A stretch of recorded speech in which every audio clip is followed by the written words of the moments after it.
Hai guys, selamat kembali ke Kupi-Kupi Go. Anda bersama saya Ekram. Perkongsian hari ini ialah tentang misteri kehilangan MH370. Banyak sudah video saya buat untuk menjelaskan apa yang terjadi dengan MH370, tapi sehingga hari ini selagi bangkai MH370 tidak ditemui, kita tidak tahu apa yang terjadi dengan pesawat tersebut. Baru-baru ini kita dikejutkan dengan penemuan yang mungkin menjelaskan apa yang terjadi dan di mana MH370. Semua ini dianalisis daripada data satelit, radar dan juga analisis cuaca. Kita juga ada teori konspirasi yang kita jangan mudah percaya dan pastikan jalankan penyelidikan anda sendiri. Tanpa melengahkan masa lagi, hari ini kita akan menyelami dengan lebih dalam lagi tentang penemuan baru mengejutkan MH370. 5. Kawasan pencarian dikhususkan dalam 300 km persegi. Pencarian selama 3 tahun tidak membuahkan hasil disebabkan kawasan carian yang sangat luas. Dibantu oleh 9 buah negara dengan kos 151 juta US dollar. Pencarian dijalankan di dalam radius 2,300 km persegi di selatan Lautan Hindi, 2,000 km jauh dari Perth, Australia. Secara teori, kalau kawasan pencarian dapat dikecilkan, kemungkinan ia ditemui lebih tinggi. Dengan itu, penemuan baru dari Richard Godfrey ini mencadangkan kawasan pencarian yang lebih kecil dalam radius 300 km persegi. Selama ini, perjalanan MH370 hanya direkodkan oleh radar, di mana kedudukan terakhir MH370 ialah selepas ia melintasi kawasan Pulau Pinang sebelum ia hilang tanpa jejak. Penemuan terbaru ini dapat menjejaki ke mana MH370 pergi selepas hilang dari radar. Macam mana? Dengan menganalisis data dari satelit angkasa lepas dikenali sebagai satelit Inmarsat. Konsep satelit Inmarsat adalah seperti berikut. Satelit ini akan menghasilkan gelombang berbentuk lingkaran di muka bumi yang dikenali sebagai arc. Setiap kapal terbang yang melintasi lingkaran arc ini akan direkodkan pada setiap jam. Dengan itu, walaupun sesebuah kapal terbang tidak dijejaki di radar, ia pasti akan dapat dijejaki dari satelit. Selepas hilang dari radar tentera di Pulau Pinang, data satelit Inmarsat merekodkan kedudukan MH370 menuju ke selatan Lautan Hindi, melintasi arc pertama, arc kedua, arc ketiga, sehinggalah ia melintasi arc ketujuh. Di kawasan arc ketujuh inilah pakar percaya bersemadinya bangkai MH370 di kawasan 1933 km dari barat Australia. Ia terletak 4,000 meter di dasar lautan. Kalau pencarian baru dilakukan mengikut kawasan ini, berkemungkinan mereka akan menemui MH370 di situ.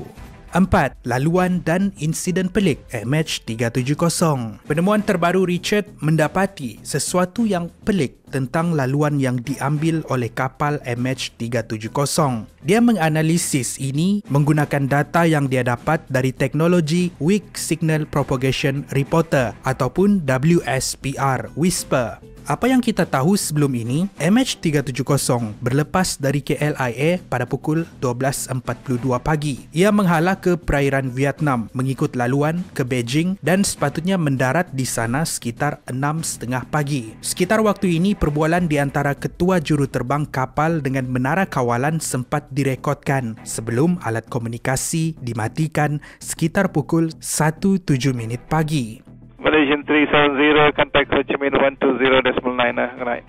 Good night, Malaysian 370. Pada waktu ini, MH370 berpatah balik ke Malaysia tetapi terbang di altitude yang rendah 1,524,000 meter untuk mengelak dari dikesan oleh radar seakan menjadi sebuah kapal halimunan di udara. Bila sampai ke Pulau Pinang, ia melencong menghala ke Selat Melaka seterusnya ke Lautan Andaman. Pada waktu ini, MH370 dikesan di radar tentera pada pukul 2.22 pagi sebelum melencong dari Sumatera menghala ke Lautan Hindi. Ini adalah data-data yang dianalisis Perjalanan ini dikenal pasti daripada analisis Whisper. Misteri laluan ini tidak berhenti di situ. Selama ni, kita menyangka yang MH370 mengambil laluan lurus ke Lautan Hindi. Penemuan terbaru ini mendapati pada pukul 3.12 pagi, MH370 ada membuat pusingan 360 darjah, apa yang dikenali sebagai holding pattern. Ini berlangsung selama 22 minit. Menurut Richard, berkemungkinan ini untuk menyingkatkan perjalanan kapal tersebut, di mana ia akan terhempas di kawasan yang lebih singkat dari apa yang dijangka, secara langsung mengelirukan sesiapa yang mencari mereka. Selain daripada tu, ketika di dalam perjalanan menuju ke selatan Lautan Hindi, kapal MH370 ada dikenal pasti oleh satelit Inmarsat pada pukul 8.19 pagi sebelum terhempas disebabkan kehabisan minyak. Penemuan ini menimbulkan lebih banyak tanda tanya kenapa kapten kapal melakukan holding pattern. Apa yang terjadi pada waktu ini? Kenapa ia tidak terbang secara lurus melintasi kawasan udara Sumatera dan kenapa ia mengambil lencongan-lencongan ini? Mungkin ini ada kaitan dengan penemuan seterusnya yang akan kita bincangkan, iaitu analisis cuaca menjelaskan lencongan misteri MH370. Dari data analisis satelit Inmarsat dan data analisis daripada Whisper, sekarang kita boleh mengenal pasti laluan yang diambil oleh MH370. Tapi semakin kita merungkai misteri ini, semakin banyak misteri yang timbul. Kenapa MH370 membuat lencongan-lencongan ini? Kenapa tidak mengambil laluan lurus dari Malaysia terus ke perairan Sumatera? Ini berkemungkinan boleh dijelaskan dengan analisis cuaca yang dibuat oleh seorang bekas juruterbang Boeing 747 dikenali sebagai Mike Glynn. Mengikut analisis Mike, lencongan-lencongan ini dibuat bukanlah semata-mata untuk mengelak daripada dijejaki, tetapi ia dibuat untuk mengelak kawasan berawan dikenali sebagai Columbus Cloud yang boleh mengakibatkan hujan lebat dan ribut petir. Kalau kapal terbang melalui kawasan Columbus Cloud ini, kapal yang dibawa boleh hilang kawalan. Dia mendapati radar cuaca pada 8 Mac 2014 merekodkan terdapat beberapa kawasan di laluan MH370 terdapat tompokan Columbus Cloud. Kena-kena lagi sekitar bulan Mac 2014 ialah musim hujan, maka Columbus Cloud senang untuk terbentuk. Gambar yang anda lihat ini ialah gambar satelit menunjukkan tompokan Columbus Cloud yang berwarna putih, manakala garisan biru pula menunjukkan laluan MH370 yang terbang mengelak dari bertembung dengan awan-awan ini. Ini pula ialah gambar satelit meteorologi yang merekodkan kilat dan ribut petir di sekitar Sumatera. Setiap titik berwarna ialah tempat ribut petir menyambar. Data dari analisis cuaca ini seakan selari dengan laluan yang diambil oleh MH370. Penemuan Mike Glynn ini seakan mengukuhkan lagi laluan mengikut analisis Whisper dan juga satelit Inmarsat dibuat oleh Richard Godfrey. Ada kemungkinan besar MH370 mengambil kira cuaca di sekitar Malaysia dan Sumatera untuk membuat lencongan-lencongan ini. Kepada sesiapa yang mahu membaca dengan lebih lanjut laporan ini, bolehlah buat carian di Google The Influence of the Weather in the Formation of the Whisper Track of MH370 into the Southern Indian Ocean.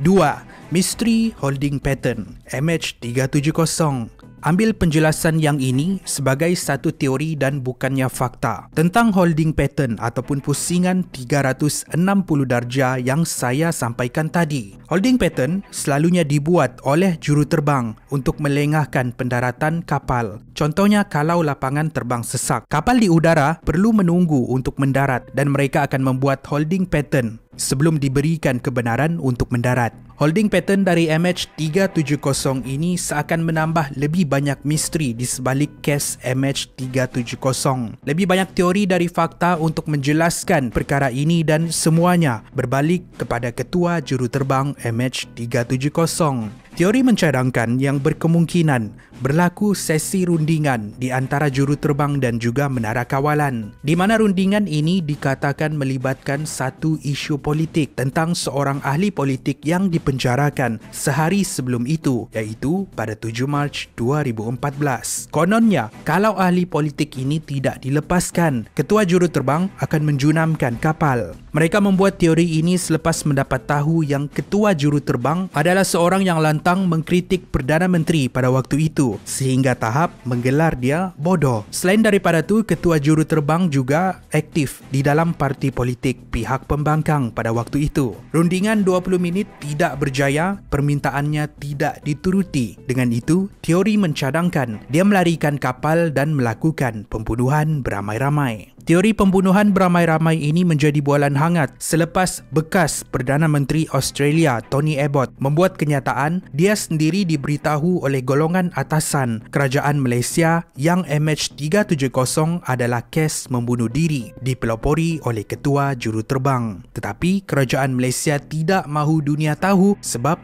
takut malu. Di pendedahan terbaru ini pula, mendedahkan yang salah seorang balu mangsa MH370 dikenali sebagai Danica Wicks pernah diberitahu oleh isteri bekas Perdana Menteri Malaysia pada waktu itu yang berkemungkinan MH370 dihijack oleh juruterbang. And the Malaysian government knowing that it was a murder suicide by the pilot. Banyak lagi teori lain yang mencadangkan kehilangan MH370 adalah angkara Ketua Juruterbang dari masalah mental, masalah hubungan dan sebagainya. Tapi selagi kotak hitam tidak ditemui, tiada siapa yang boleh mengesahkan apa sebenarnya yang terjadi. 1. Pencarian terbaru MH370. Buat masa ini, tiada lagi sesi pencarian dicadangkan untuk mencari bangkai pesawat MH370. Apa yang ada hanyalah kabar angin, rundingan yang kononnya sedang dilakukan di antara kerajaan China dan Malaysia untuk menjalankan misi mencari menjelang tahun 2023 ataupun 2024. Selain daripada tu, syarikat teknologi marin dikenali sebagai Ocean Infinity berjanji akan melakukan pencarian pada tahun 2023 sehingga tahun 2024. Walaupun begitu, tiada pihak, tidak kira dari kerajaan ataupun swasta, yang mengesahkan akan memberikan komitmen di dalam melancarkan pencarian baru buat masa ini. Apa tidaknya untuk mencari MH370 bukanlah satu keutamaan. Mungkin dengan data-data ini ia akan ditemui. Mungkin juga ia hanya akan kekal misteri sehingga hari ini. Terima kasih kerana menonton. Sekali lagi, ada beberapa maklumat di dalam video ini yang bukannya fakta tetapi teori konspirasi dan juga andaian. Kita jangan terlalu percaya teori konspirasi tersebut. Walaupun begitu, saya sarankan anda untuk jalankan penyelidikan anda sendiri untuk melihat analisis data ini dan buat kesimpulan anda sendiri. Apa pendapat anda tentang penemuan baru ini? Adakah ini akan menyelesaikan misteri kehilangan MH370? Kita hanya perlu tunggu dan lihat. Sekali lagi, itu sahaja daripada saya. Kepada yang belum subscribe, pastikan anda subscribe. Tekan butang lonceng di sebelah butang subscribe. Tekan all notification untuk mendapatkan message setiap kali kami membuat naik video. Jangan lupa like kami di social media. Saya jumpa anda di episod yang seterusnya. Kupi-Kupi Go, menarik setiap hari.